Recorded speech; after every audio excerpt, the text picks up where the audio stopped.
Se andarmos na luz, temos comunhão uns com os outros, né?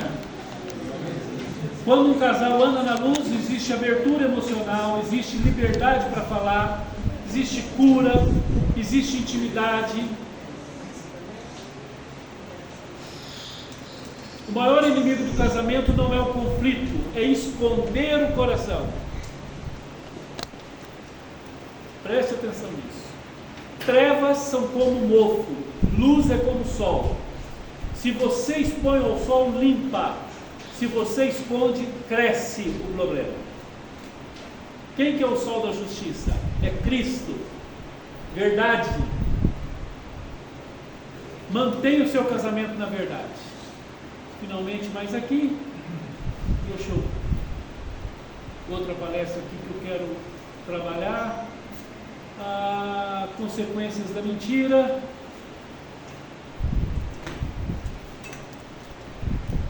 Verdade ou mentira?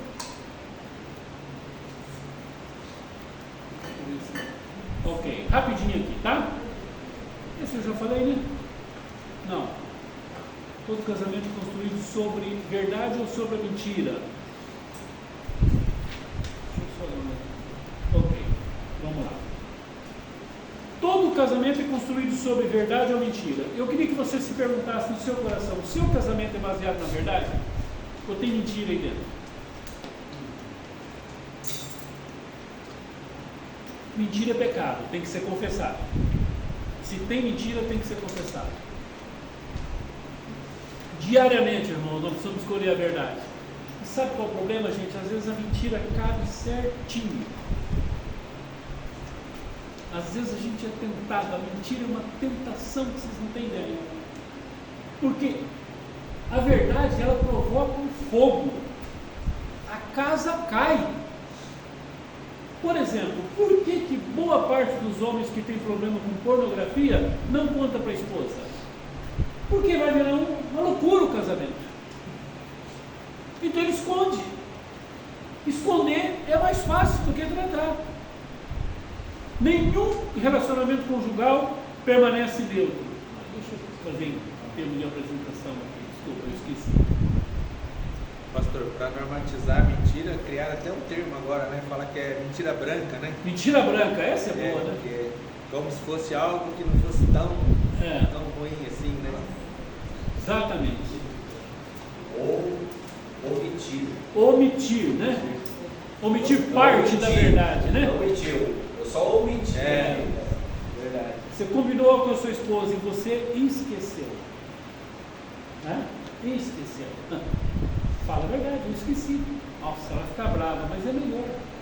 É melhor que fique brava com a verdade do que feliz com mentira. Você imaginou, gente, você saber que alguém está super feliz com você, mas está em cima de uma mentira? Cuidado. A mentira pode parecer proteção momentânea, mas sempre produz isolamento. Eu gosto muito dessa frase aqui. A Vera sempre fala essa frase: o maior presente que você pode dar para o seu cônjuge, verdade. Verdade. Tá? Deus não pede perfeição. Nós já falamos isso, né? Eu acho que aqui a gente vai... eu quero falar isso aqui. Quando nós pensamos em sinceridade, sincera, sem maquiagem, sem correção artificial, sem defeito escondido, é muito importante a gente entender que um casamento, a verdade é a base de um casamento bem-sucedido. E a essência da verdade é a sinceridade. Sinceridade. Ser sincero no casamento é viver sem ser emocional, sem esconder rachaduras, sem criar versões falsas de si mesmo, sem proteger a imagem às custas da intimidade. Casamentos fortes não são feitos por pessoas perfeitas, mas são feitos por pessoas verdadeiras. Eu queria só reclamar aqui. Aqui. Na Roma Antiga, as esculturas perfeitas eram vendidas sem cera. E acontecia algo interessante, tanto no mármore quanto no barro. Então eles faziam uma escultura de barro, uma obra de arte fantástica, né? Toalha, né? Aquela coisa linda assim, né? E aí aquilo valia muito dinheiro. Só que às vezes no transporte, na hora de armazenar, essa peça de barro, ela danificava. Se fosse um anjinho, por exemplo, quebrava a ponta do nariz, a orelha, um dedinho, e aí ela perdia o valor. O que os falsários faziam? Pegava os peritos, pegava a cera e corrigia. Então alguém olhava e falava assim, está perfeito. Só que os peritos tinham uma prática muito interessante em Roma. Na hora de avaliar essas obras de arte e autenticá-las, ele pegava e colocava no sol do meio-dia. Não escondia ele debaixo de um lugar escuro e mofo. Colocava lá no meio-dia. O que o sol faz? Derrete a cera e endurece o barro. Eu não tenho dúvida, irmãos, que o casamento é o maior derretimento de cera que existe. Porque Cristo, que é o sol da verdade, o sol da justiça, brilha no nosso casamento. Por isso que o casamento começa a derreter cera. E tem hora que você apavora, fala, Senhor, não vai sobrar nada. E começa a cair as máscaras. E aí você tem duas opções. Se o dono dessa obra de arte ficasse com medo da verdade, o que ele ia fazer com aquela obra? Tirar da luz e botá-la. Então, quando um casal começa a fugir da igreja, fugir de conversar, fugir de assunto, ativismo, se esconder, entrar no mundo do consumismo, de compra, de viagens, de seja o que for, em excesso, né? Nada, ele está tentando apagar a luz. Porque se acender a luz, vai mostrar o que é. E o lindo, irmãos, que quando Deus mostra quem nós somos, Ele não nos rejeita. Junto com a luz da verdade vem a da graça. Ilumina e cura, ilumina e cura, ilumina e cura. Não há rejeição da parte de Deus, mas há um processo maravilhoso chamado santificação. Louvado seja o nome do Senhor. Amém. Eu quero falar um pouquinho primeiro sobre os malefícios da mentira e terminar com os benefícios. Nós já estamos terminando. Vamos começar com as consequências da mentira, os malefícios da mentira. Por que não pode mentir? Uma mentirinha, né? Quais são as consequências da mentira no casamento cristão? Irmãos, a mentira, ela ataca a natureza da aliança. A mentira, ela é um veneno que vai na raiz. Casamento não é acordo, não é contrato. Lembra de Malaquias? É uma aliança. Então, quando alguém pratica mentira, ele vai na raiz. Eu gosto muito quando Paul Tripp escreveu essa frase aqui, né? A verdade no casamento é uma ferramenta de Deus para nos expor e nos transformar. Daí entra um outro perigo. A gente não precisa ficar expondo um ao outro. Tá? Eu sei que ver erro do outro é muito fácil. Nós precisamos ver os nossos. Eu lembro de um encontro de casais que a gente fazia em Maringá. Nós estávamos em 3 ou 4 casais só. E teve essa lição de andar na luz, de falar a verdade, confessar pecado, né? Aí chegou uma hora que o grupo já estava com um pouco mais de maturidade, a gente falou assim, olha, se alguém quiser abrir o coração, uma área que possa ser contada aqui em público, né? Pode abrir o coração. Daí uma irmã lá não hesitou, falou, pastor, eu quero falar.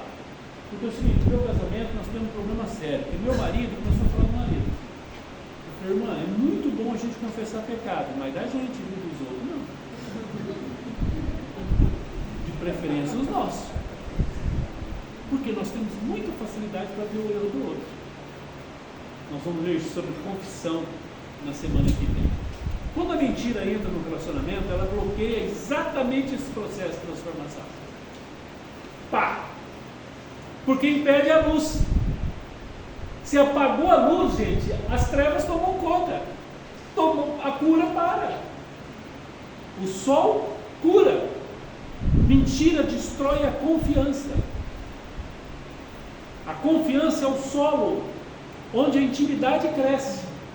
Olha o que Nicodemos fala. A verdade é uma expressão do caráter de Deus. Onde a mentira prevalece, Deus não é honrado. Se o casamento deve refletir o caráter de Deus, ele precisa falar a verdade. Efésios diz, né? Deixando a mentira, fale a verdade. No casamento, mentir não é apenas errar contra o cônjuge, é ferir a imagem de Deus na relação. Gostei demais dessa conclusão. Outro ponto importante, ele impede a intimidade verdadeira. Vocês lembram que lá em Gênesis, né? Estavam nus e não percebiam, depois do pecado. Esse livro aqui é muito bom, o significado do casamento. E o Timóteo Keller, ele tem essa frase que eu gosto: ser amado. Olha, essa frase aqui responde muito a tua pergunta, Nadal. Ser amado, mas não conhecido, é superficial. Tem muita gente que te ama porque não te conhece. É possível. Alguém tem uma imagem de você, né?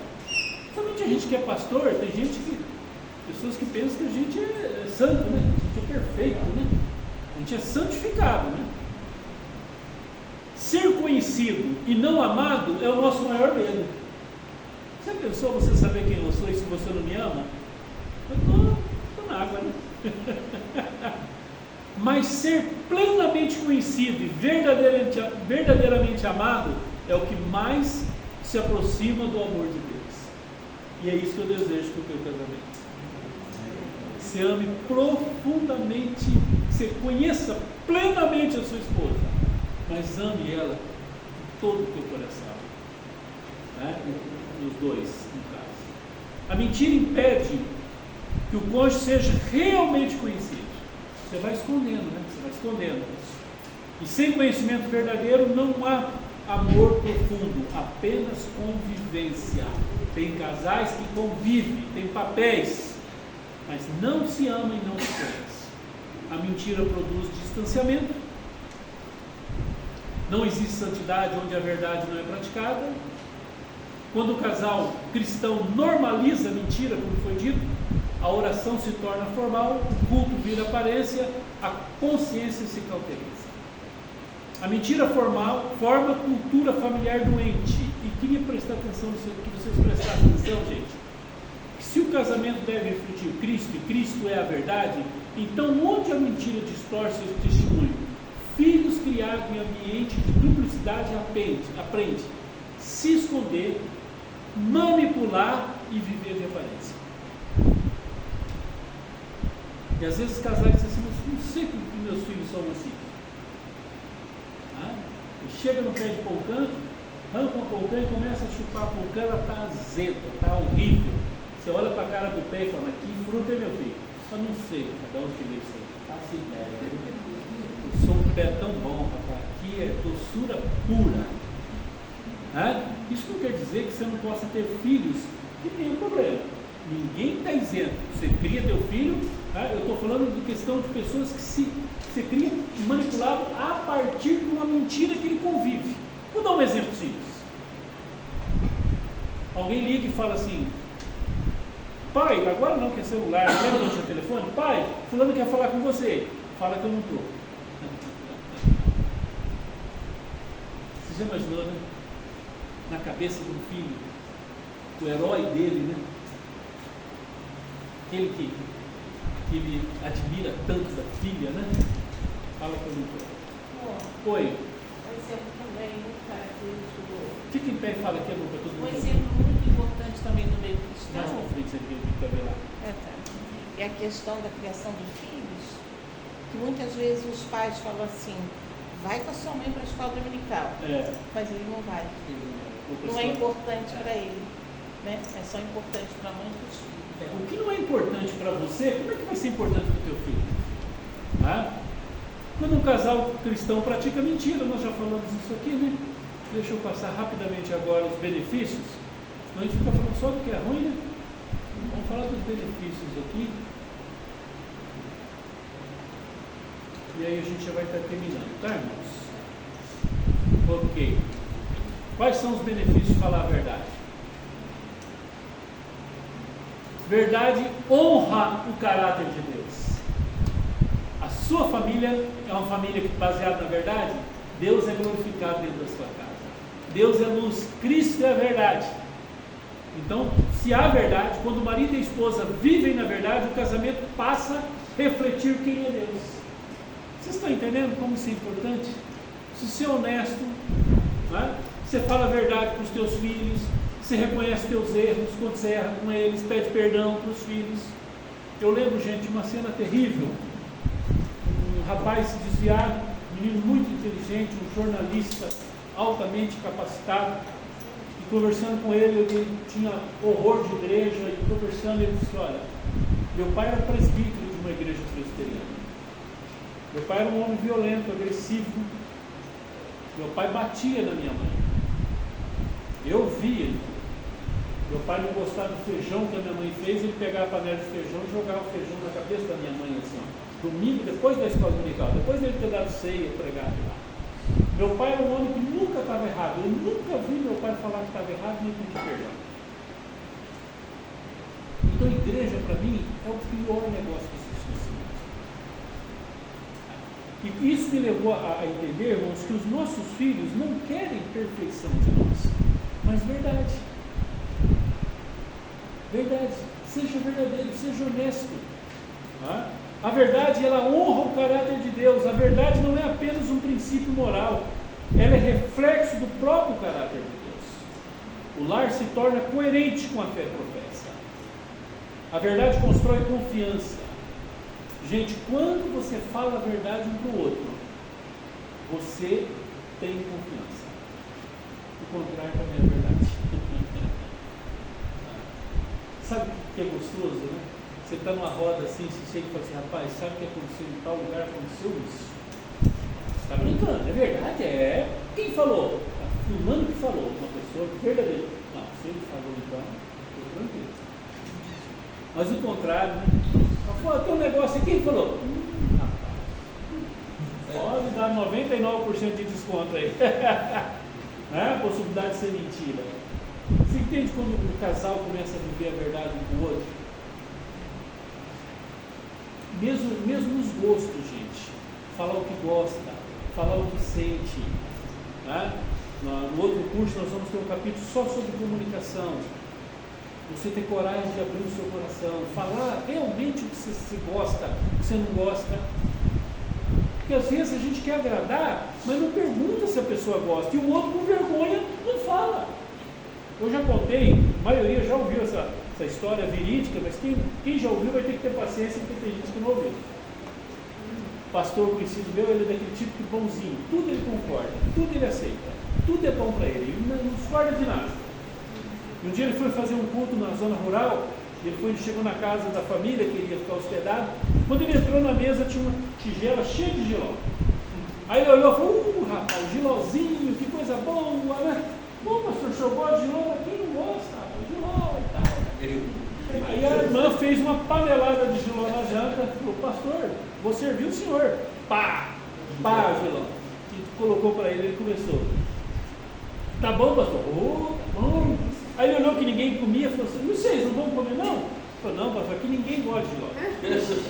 Nós ganhamos da vizinha, a gente ia até jogar fora, não sabia nem o que fazia. O senhor falou que gostava. Sabe, gente, quando nós não falamos a verdade, às vezes a verdade até dói, te decepciona, mas ela gera confiança. Depois, quando aquela pessoa fala outra coisa, você fala: não vou contar o do brinco não, tá, Débora? Deixa o brinco para a próxima. A verdade aprofunda a intimidade. Ser plenamente conhecido e verdadeiramente amado é o que mais se aproxima do amor de Deus. Essa conexão emocional profunda e saudável dentro de um casamento, só a verdade faz. Que gostoso você ter alguém para você falar a verdade. Não é falar o que você pensa, o que vem na minha cabeça e eu falo, não. Aí eu sou assim mesmo, eu falo tudo que vem na minha cabeça. Não, quem fala tudo que pensa é mal educado.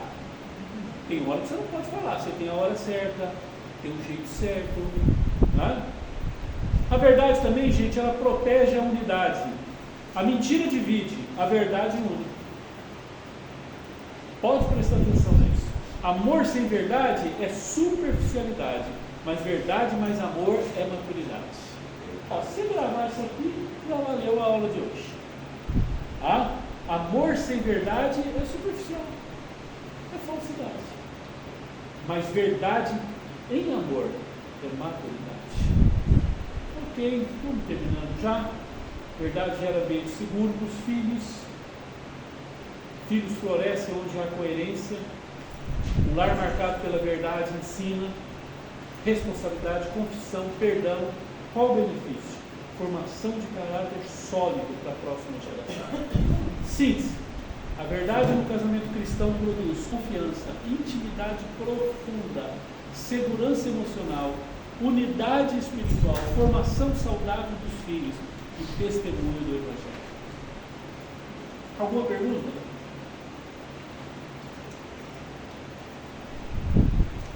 Nenhuma?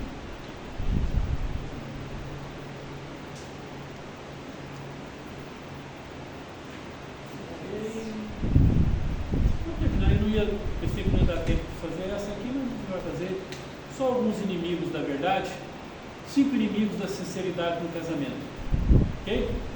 A sinceridade é um dos pilares da intimidade conjugal, porém existem forças internas do coração que lutam contra a verdade. Esses inimigos aparecem de forma sutil, quando não percebidos, constroem distância emocional e espiritual. 5 inimigos da verdade: medo de rejeição, orgulho, falta de cultura da graça de Deus, né, legalismo, auto-engano espiritual. Vamos lá, vamos ver cada um? Medo de rejeição. Como é que funciona? A pessoa pensa: se meu cônjuge souber o que realmente eu sou, não vai querer ficar comigo. Por isso, gente, que o casamento precisa ter o princípio da aliança e não do contrato. Desde o começo do namoro, abrir o coração, ser sincero, né? Então, essa ilusão as pessoas têm. E às vezes é uma área que a pessoa tem dificuldade para falar, tem dificuldade para abrir o coração, é medo de ser rejeitado. Por isso que uma das coisas que foi o que você falou, Richard, como criar um ambiente onde eu posso ser eu mesmo, né? De amor, ambiente de graça. Né? Quem está presente é a cruz. Quem está presente? Cristo. Se eu sou um pecador e Jesus me perdoou, qualquer coisa que a Vera me conte, eu não vou me escandalizar. Não por causa dela, mas por causa dos meus pecados. Né? Se eu não me escandalizo com os meus, como que eu vou escandalizar com as falhas dela? Ok? Resultado: esconde sentimento, esconde lutas espirituais, evita conversas profundas. Por isso, gente, que há casais que não conversam, que não tem comunicação, não abre o coração. A intimidade só cresce quando existe segurança para ser verdadeira. Então, medo de ser rejeitado, principalmente se você tiver um histórico de rejeição dos pais, e quem não os tem, né? A maioria de nós somos criados em famílias toda sem estrutura, né, irmãos? É só a graça de Deus. Segundo, orgulho. Orgulho é a dificuldade de admitir um erro, é a necessidade de parecer forte ou certo. Você vê a pessoa que nunca está errada? Isso é orgulho.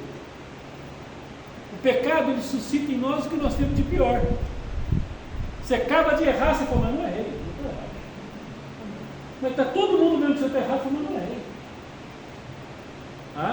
Resultado: justificativas constantes. Sabe aquela pessoa que está sempre se justificando? Já se pegou fazendo isso? Há uma máxima aí, né, que está na internet, que eu achei muito legal, né? Serve para a gente aplicar até para o Evangelho. Diz assim: para os teus amigos você não precisa explicar nada, para os teus inimigos não vai adiantar explicar nada, e para os que tanto faz, por que você vai explicar? Então seja verdadeiro, abra o teu coração. Comunicação defensiva. O orgulho protege a imagem, mas destrói a intimidade. Viu? Você quer intimidade ou quer imagem?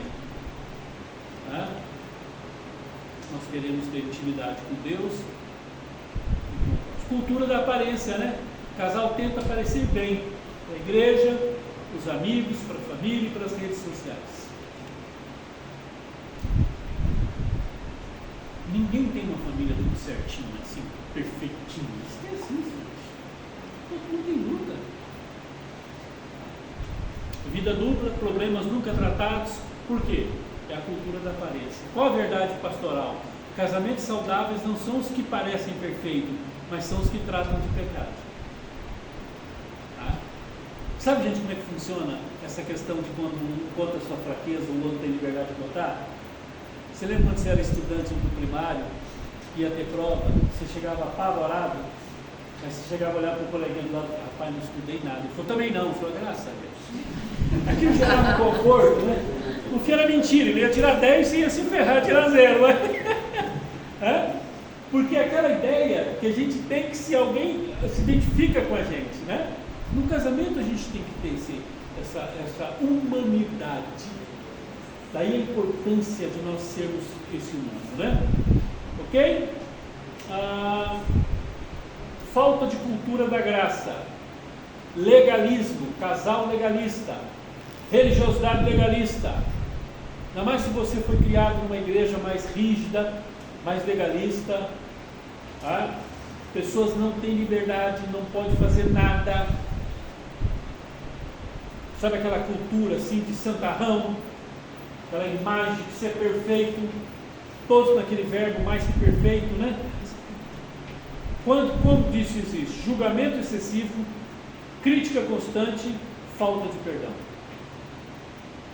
Então o casamento tem muita crítica, o julgamento, o juiz é grande dentro da sua casa.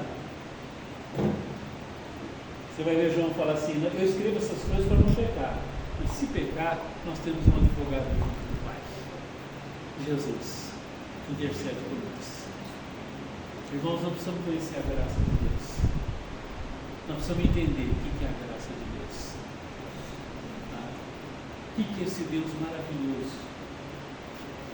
O filho pródigo começa a dar relatório, dar conversa. Não, pai, eu estou aqui, mas você não precisa me tratar como empregado, não, como filho, não. O senhor me trata. Fala nada, abraça, beija, põe o anel, põe a roupa, faz a festa. Mas é a graça de Deus, irmãos. Nós precisamos criar um ambiente de graça dentro de casa. No dia que nossos filhos errarem, eles têm liberdade de falar para a gente.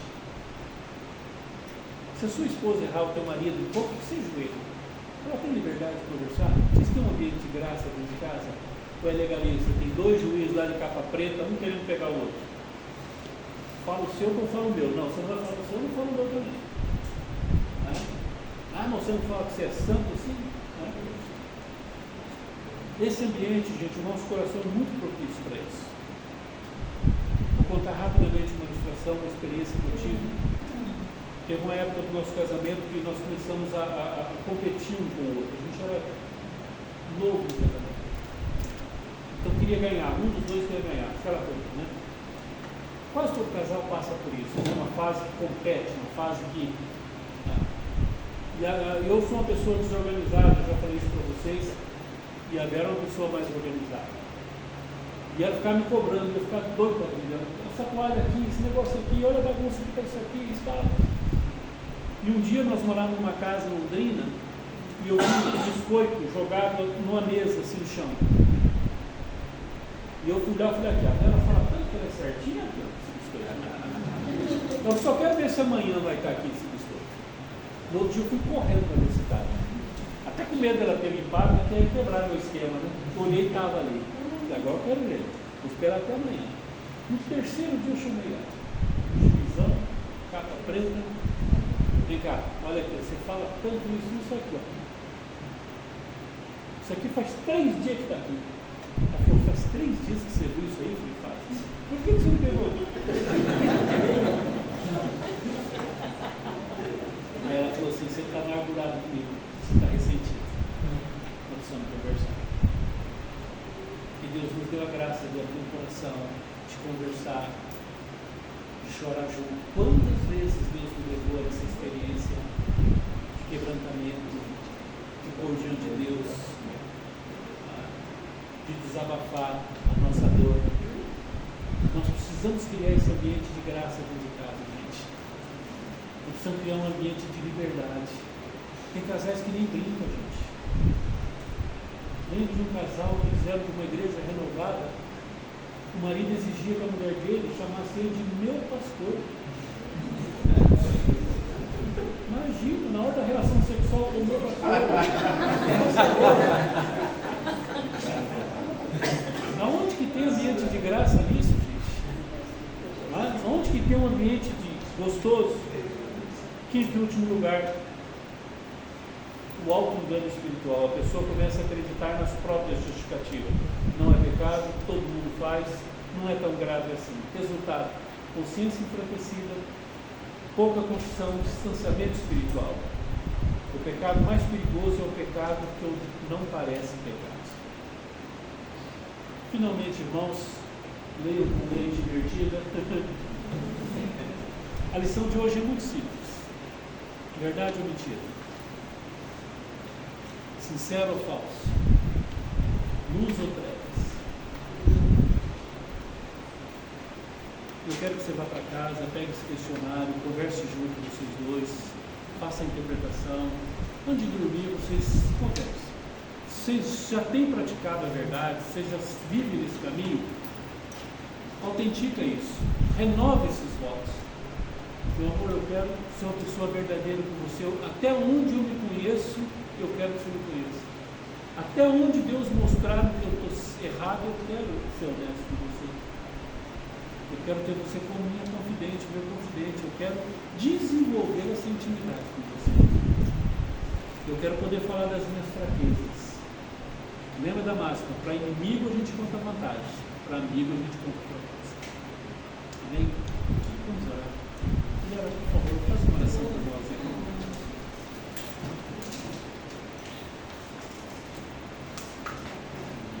Aleluia, Senhor, louvado seja o teu nome.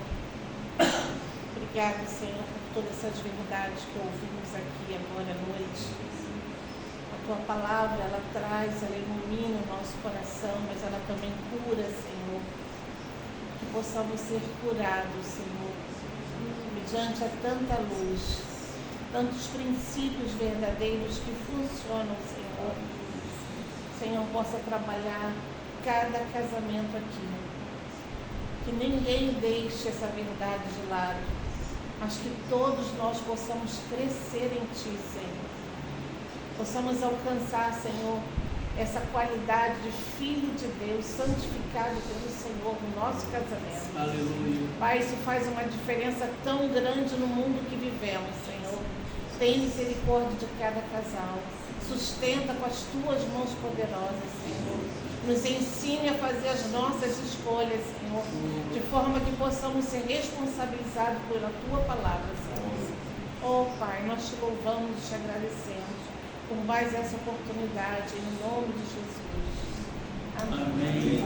Amém. Glória a Deus. Para sair, saideira, mais um comercial santo, pode desligar? Dia